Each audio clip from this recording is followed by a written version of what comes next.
Oh, okay. So I'm Louise Larson and I run August Consulting, a college planning um, little consulting practice to help families on the road to college and hopefully make things more manageable and less stressful. And um, I just got my first acceptance for the 2024 season. So if you are on my webcasts regularly, you'll see I am actually presenting from home tonight for a variety of reasons. And the other thing, I saw this meme that said, I don't go out after I get home. And it's that season, like I don't go out. Once I'm home, I don't go out, which isn't quite me, but it fit for tonight. So let's see. I had everything all laid out of how I was going to present, and then more news came in during the day. And one of the things that happened this today was the PSAT score started to come in.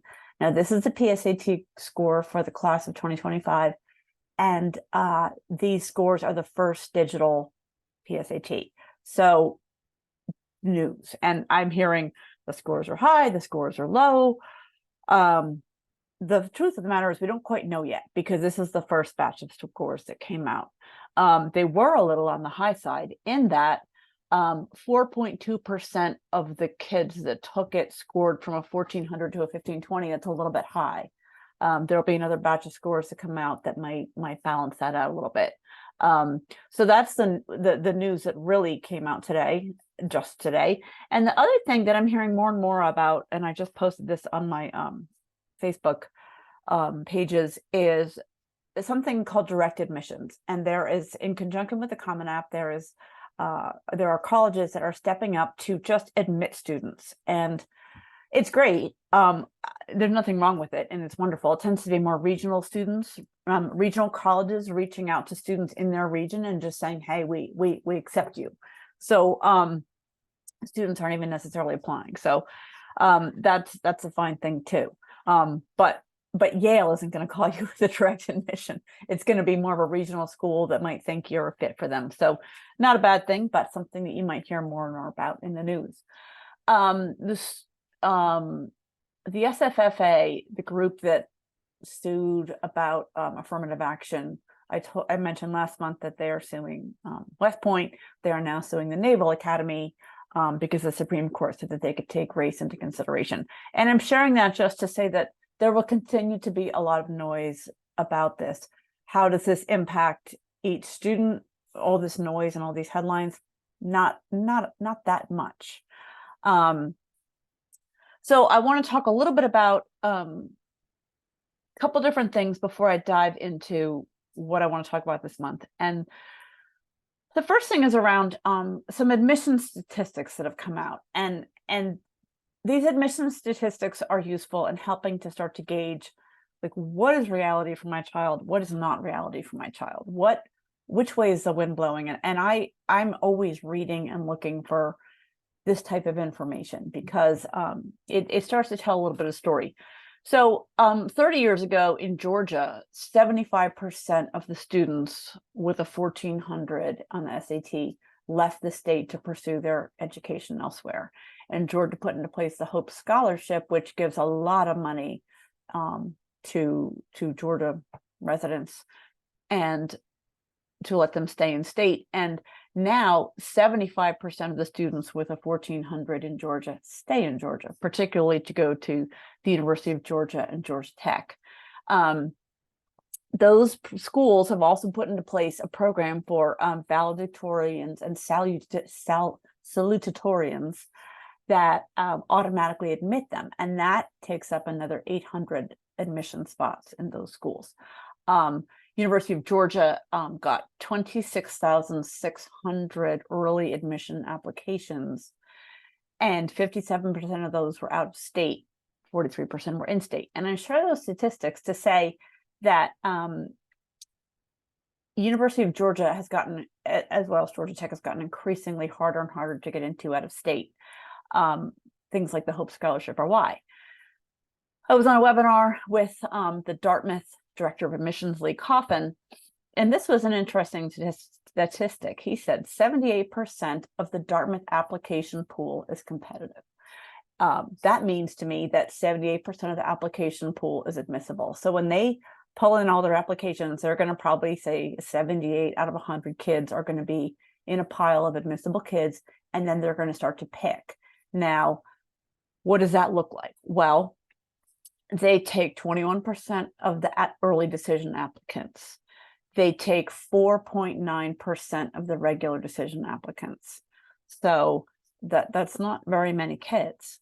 So if they have 78 kids in a pile, they're picking 5. Those are tough odds.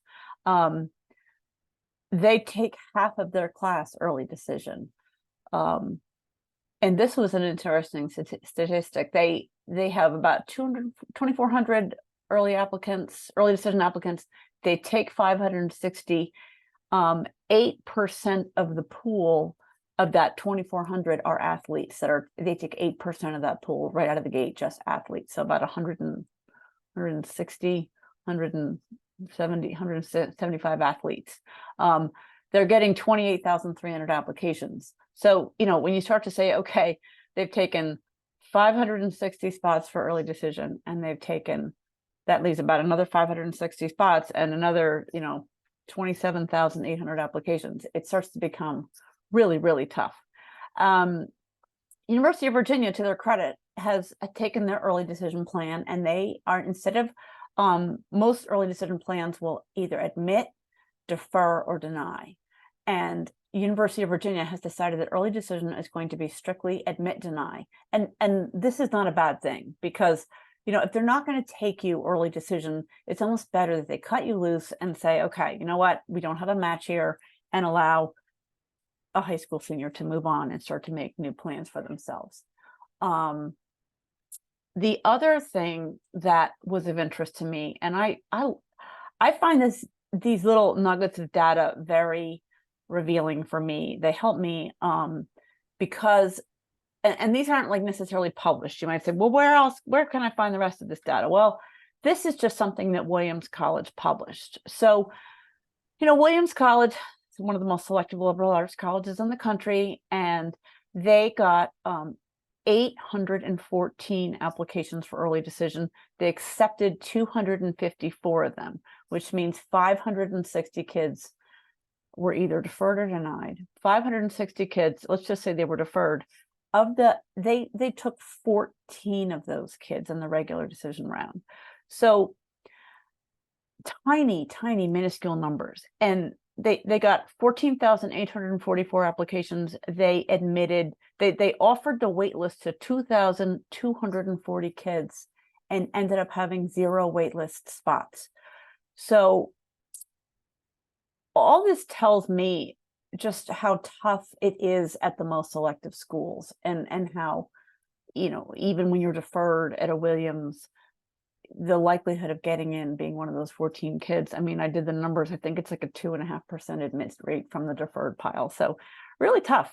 Tulane, in the same vein, 68% of the early decision application pool was accepted, and 68% of the freshman class was accepted early decision. Their regular decision admit rate was 8%. They offered the waitlist to 6,232 students, and they took 3 off the waitlist. So when you look at all these really highly selective, highly ranked schools, the 5 most highly ranked schools in the country are Princeton, MIT, Harvard, Yale, and Stanford. And they enroll 32,000 undergraduates total. That's it. And if you look up north in Canada, the top 5 ranked Canadian schools enroll 224,000.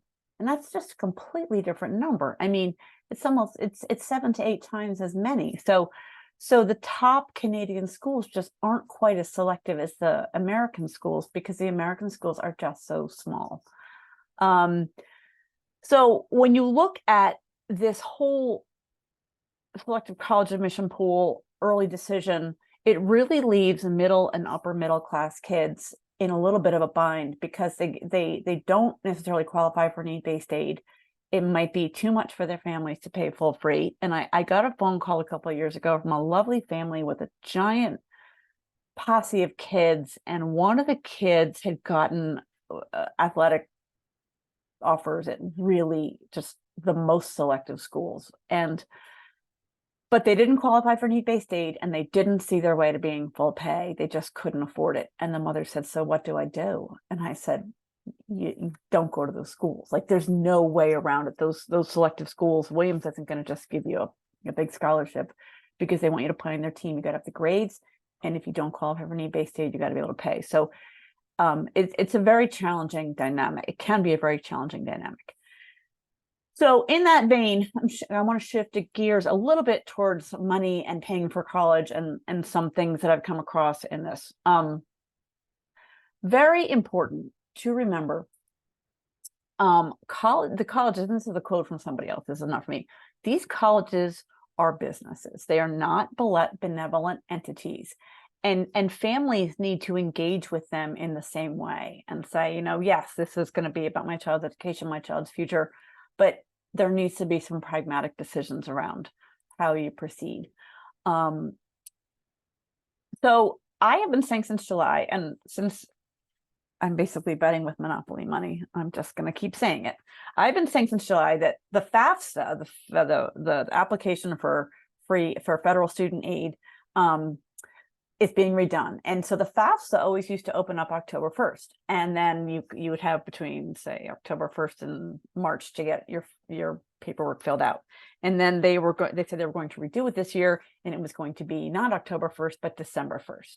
And then they just said it was going to be December. And now it's November 6th, and they still don't have a date for it to come out. And I mean, what do they expect? Like, everybody Christmas morning is going to get up and fill out the FAFSA? I don't know.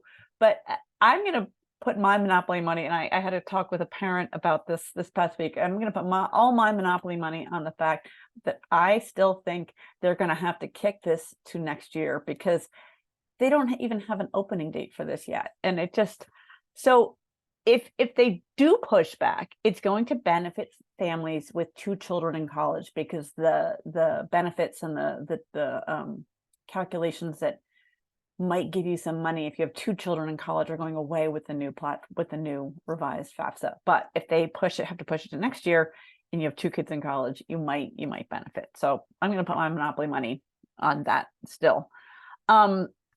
So there is a very, very good podcast. And if you are brand new, if you have an 8th grader, you could benefit from this. I listen to this podcast religiously, and I always get something out of it. And this guy, I forget his name. He's done all sorts of things in this field, but he said, and I think this is a really good quote, "I am not a bad parent because I impose financial restrictions on how much I'm willing to pay for college. That does not make you a bad parent. It makes you a responsible parent. Parents must seize control of this. They must talk about boundaries early. They can't come in at the last minute. Kids really don't have any understanding of money, and parents need to drive this bus and say, this is realistic for our family. This is what we're going to do. This is what we're not going to do." And so I really liked that quote. So when we go on to continue to talk about money, full pay students are rarer and rarer. At the top 150 liberal arts colleges, the amount of full pay students from 2012 to 2022 fell from 22% to 16%. Now, every family needs full pay, every school needs full pay kids. So they're seeking them out. The other thing that, there's the FAFSA, but other schools, there's 180 schools that require a secondary evaluative measure, the College Scholarship Service Profile, put out by the College Board. 180 schools require it. 173 of those schools are private. 7 are public. Examples are UNC Chapel Hill, UVA, Michigan, William and Mary, Arizona State, believe it or not, Arkansas State, and there's one more, can't think of it. I will say that West Virginia University did go through with all the cuts that they were talking about. And these public school options, when families come to the table and say, I don't think I can swing full freight at a private school, I say, okay, great. We're going to, one of the ways to look at that might be at some public flagships. And the public flagships are getting more and more selective. And so, we've seen it with University of Virginia, University of Tennessee, Knoxville, Clemson, South Carolina, these schools are getting increasingly selective. And my bet is that Rutgers is next. And, a lot of kids, I'm in New Jersey, and a lot of kids say, oh, Rutgers, I don't want to go to Rutgers, or if nothing else, I'll just go to Rutgers. Well, I think that those days are coming to an end, because if you look at Rutgers from a broader lens, Rutgers gives you really good proximity to New York City. Rutgers gives you fun football. Rutgers is actually very easy to get to. I mean, if you can get to Newark Airport, Rutgers is not far from there. So from kids all over the country that are kind of looking for, access to a city, football, that's a pretty easy place to get to. And the other thing that Rutgers is bringing to the table is, even if you're out of state, it's still much more affordable than a private school. So my bet is that Rutgers, when I get these kids to say, just go to Rutgers, I'm like, well, you know what? I think Rutgers is going to be a little bit of a Cinderella story. So shifting gears again, there was a very good piece, and this is I put it on Instagram, I put it on my Two River College consulting page, I put it on my August consulting page, a very good piece in the New York Times in the past couple of weeks by a teacher at, I think it was Greenwich Country Day, but he talked about how when everybody gets an A really doesn't mean anything. But he said, I see kids coming in at 7:30 in the morning with 3 backpacks stuffed with books and sports gear and instruments, and they're not going to get home till 7:30 that night. And he said that is about what it takes to do an Ironman triathlon. And what we ask these kids to do day in, day out, it's a lot. And I teach juniors by day, and there's days where they all just look like raccoons, and I'm like, okay, I'm going to have to, my plans for that day are going to have to shift, because these kids can't do anymore right now. So you think about how hard these kids are working, and there's an expression in college admissions called standard strong. And standard strong is when a kid has really high rigor, really high grades, really high strong extracurriculars, and potentially really high test scores too, they're standard strong. So what else are they bringing to the table? And they can have all the metrics, but schools are looking for something else. What else makes them interesting? What else makes them unique? They're looking to see what kind of impact that a student will have. How much will their high school miss them? Are there accolades on the regional, national, or international level? What kind of distance has this child traveled? Not even so much physically, but are they from an immigrant family that doesn't speak English? Are both of their parents physicians? So what context does this child have? And I just think that it's really interesting to think about, because what we ask kids to do, I wouldn't want to do what I see kids in front of me doing sometimes. It looks very, very challenging. So just to be aware of all that as you shepherd a child through this. So I, as I've talked a lot since July and shared how I am shepherding one of my biological children through law school applications, and it is exhausting. It is when you don't know what you're doing, and I don't know what we're doing. We don't know what we're doing. We've never done this. When you've never done it, it's exhausting. And it's been really great for me to kind of sit on the other side of the table, because when families call me up with a question or say, hey, how do I do this or that? If I don't know the answer, I know how to get the answer pretty quickly, which, just that's just growing a body of knowledge and developing resources.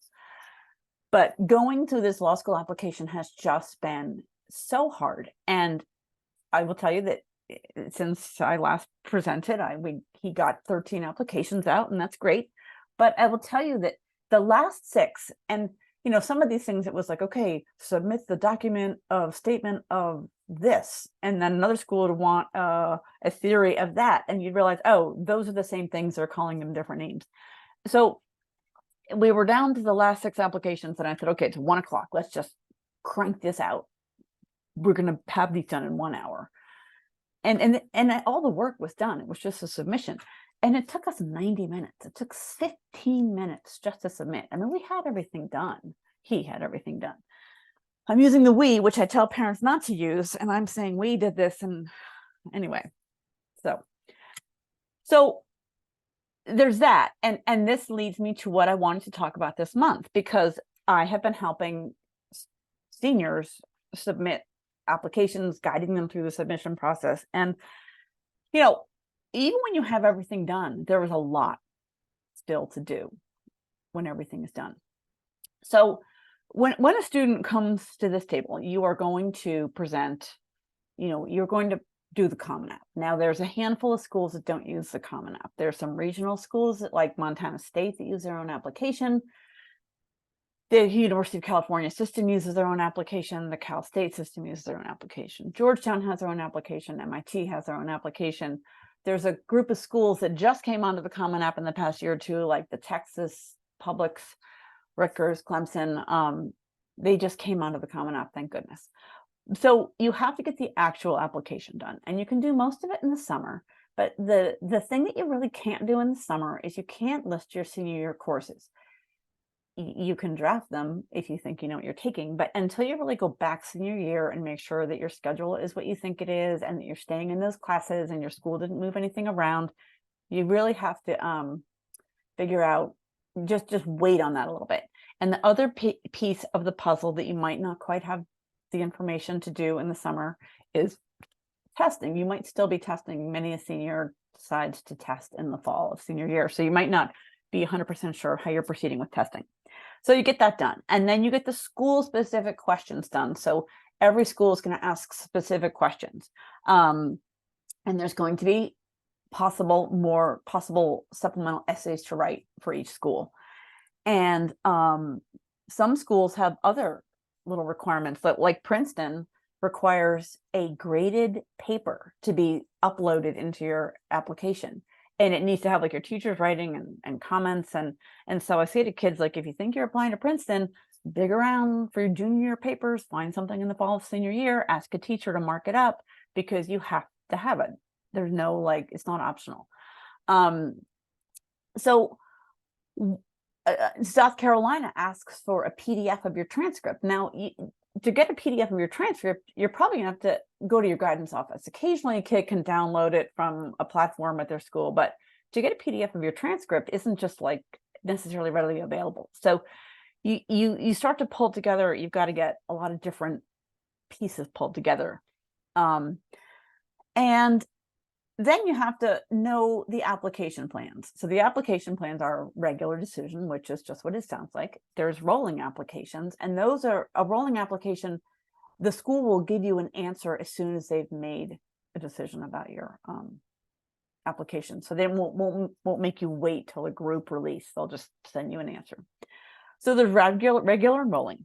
Then there's early action, and early action applications, you apply earlier, and you used to get an answer before Christmas. COVID made a lot of schools push that into January, and they haven't pushed back into December for their decisions. And that is a challenge, because they're not letting you have an answer till a lot of other deadlines have gone by.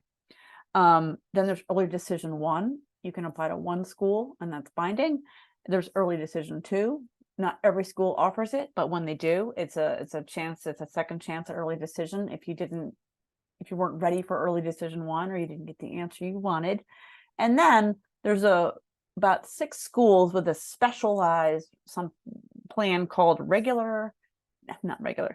restrictive early action or single choice early action. And these schools are Georgetown, Stanford, Princeton, University of Notre Dame, Yale, and Harvard. Now, when and if I have a kid going this route, I pull up the verbiage from the school and go over it letter by letter by letter, because they all have different rules around it. Some of them will not let you apply to any early action, no early decision. Some just won't let you apply early decision. Some will only let you apply early action to public schools. And they shift it a little bit each year. So if I have a kid going that route, I pull up and very carefully read what's going on. So those are the application plans. And then the deadlines are all varied. And that, so knowing your deadlines, and one of the things that's happened is a lot of the Southern public schools have opened up their applications August 1st. Now, those high school students all start so much earlier. So they're sending out emails August 1st saying, you apply, we want you to apply. And, if you're in the Northeast and you go back to school after Labor Day, no high school is ready to send transcripts in August. So that can be the first thing that gets a little bit stressful. Like, everyone's saying, I've got to apply to Auburn, but my guidance counselor isn't even in school yet. So the first round of application deadlines are usually the earliest I've seen so far this year, October 15th. October 15th, November 1st, November 15th. The University of California system deadline is November 30th. Rutgers and Southern California Rutgers and South Carolina are December 1st for regular.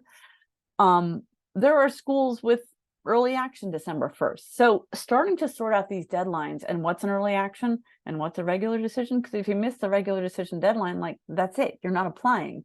So starting to sort out these deadlines used to be more like, this and this, and now they're just this range. And so knowing what the deadlines are is a big deal. Okay. The next thing is transcripts and letters of recommendation. Now, a lot of kids say, when do I get my letters of recommendation? You don't. Your high school is going to electronically send your transcript, your letters of recommendation, and your counselor's letter of recommendation. So those electronic documents are going to go in one file to your school. Every school has a process and a procedure and a protocol and a timeline and rules, and you are not going to be able to go into your school and just say, I want them sent. Like, they all have a process and they're all different, and you need to know, and you need to go to the college planning night. You need to be in the loop and know what your school's rules are. I had this boy this year. I loved his answer. I said, have you done your transcript request? He goes, that's just all done for me. And I was like, oh my gosh, no, it isn't. They don't know where you're applying. It's not just all done for you. And he was so short about it. And I said, that's not how this works. You need to go in and tell them where you're applying and find out what your school system is. So the transcript requests need to be done. Now, some schools have a 15 business day lead into this. So if you have a November 1st deadline, you've got to apply. You have to have your transcript requests in 3 weeks prior to that. So, you need to be on top of this stuff. If you're a child applying early decision, you sign a contract, the child signs a contract, the guidance counselor signs a contract, that you know what's going on. The next area that you need to manage are test scores. Now, if you're not sending test scores, and that can be fine if you're not sending test scores, great. But if you are sending test scores, you have to actually send them. Some schools will allow self-reporting. Some schools won't. Some schools say you can report, but we need official scores sent. I mean, my thought is, it becomes such a process to manage that it's almost better to send the scores. Now, the problem with sending scores is it costs money. It's $12 or $14 a school. So the College Board will allow you to go in there, and they have something called score choice. So when you go into the College Board website and say you tested 3 times and you want a super score, your best English and your best math are from 2 different dates, you have to actually go in and manually select, I want to send these 2 scores. I don't want to send the 3rd date because it doesn't enhance my profile. So if you're going to super score, you've got to click the scores you want. If your best scores are just from one sitting, you want to only send those. So sending the scores actually becomes a little bit of a task, making sure that the right scores go to the right schools. Some schools will super score the ACT. There are schools that will super score the SAT and they will not super score the ACT. And you might say, okay, why is that? And I don't know. Don't shoot the messenger. I don't have a good reason. Most schools the deadline is met when the application is submitted. So if your child has a deadline of November 1st and you submit October 30th and their documents trail, and when I say trailing documents, I mean SAT scores and the file from the school gets sent in, they can follow, they can trail, they don't have to be there. But there are some schools that require the whole file to be complete by the deadline, and that becomes just a really challenging thing. And so, for an example, University of Maryland, University of Michigan, Penn State, you have to have everything in by the deadline, not just the application. So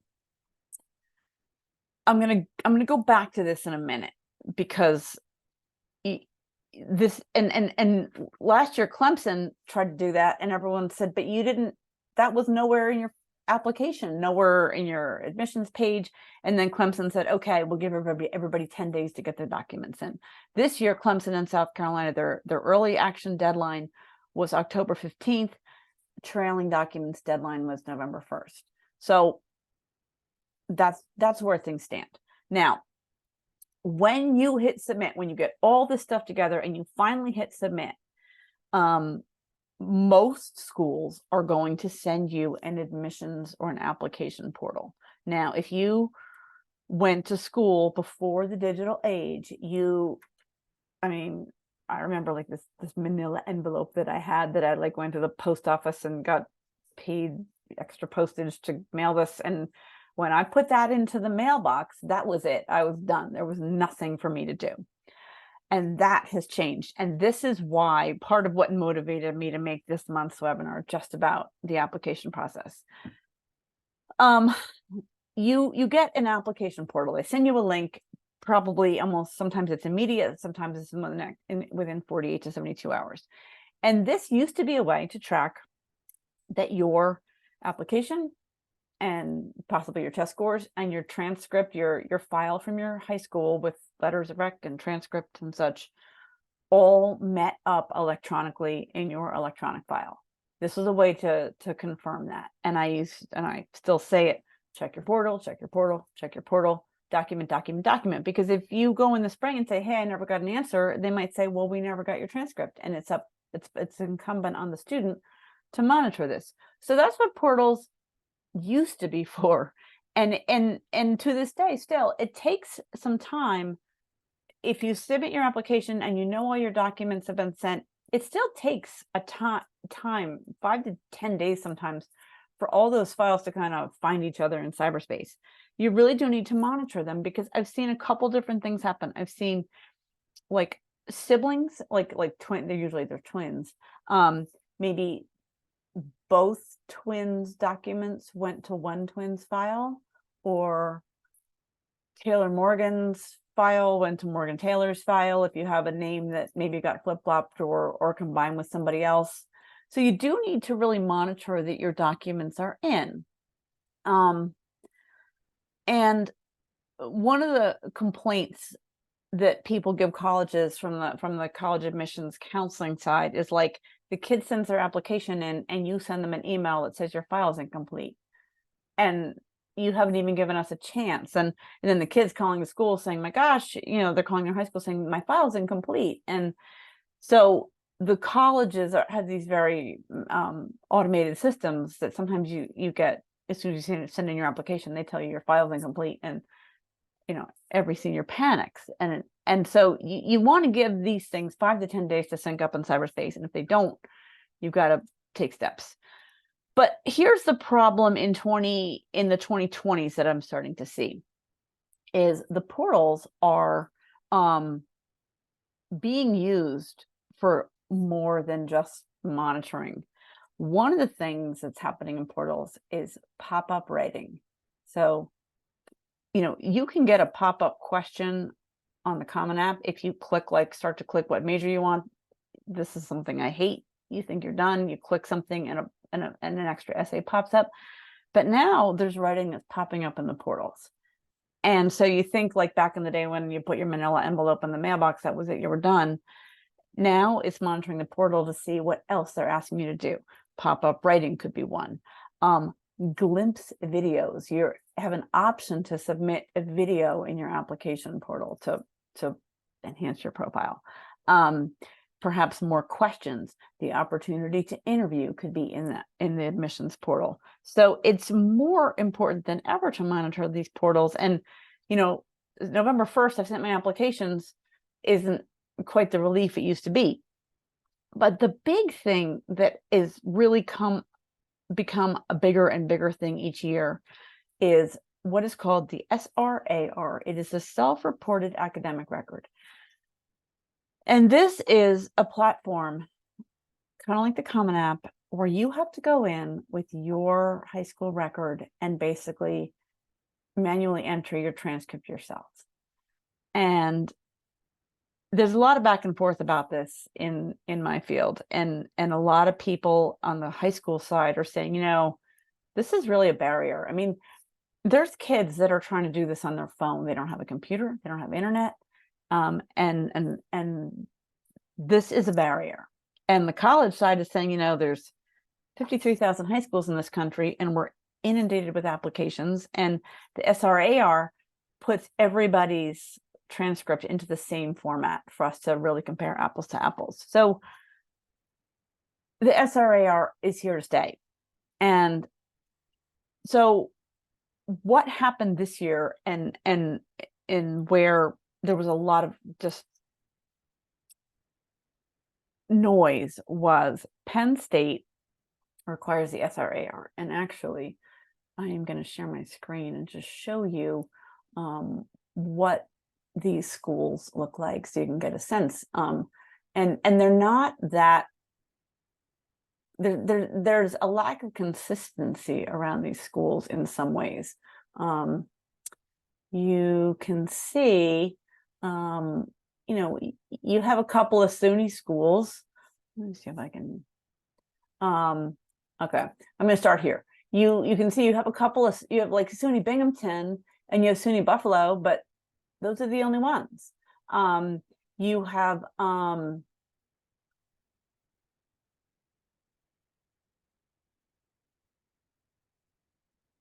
New Jersey Publics around here. You have Virginia Tech, but you don't have UVA. So anyway, that gives you a little bit of a sense of what those look like. But what happened this year was Penn State, their early action deadline was November 1st, and they sent out they said you will receive a link within 72 hours to link your SRAR to your application file. But if you applied, but it had to be done by November 1st. So if you applied November 1st, you didn't get the link in time to be considered early action. And there was a lot of outcry, and Penn State had to walk it back. But they just told counselors, okay, your kids can apply. Like it was not done that well. And I'm not saying anything bad about Penn State, because the colleges are inundated too. But if you did not apply to Penn State 3 days early, there was no way to link your SRAR on time. And there was another school, Rutgers had an issue with it too, actually. So what is the name of the game?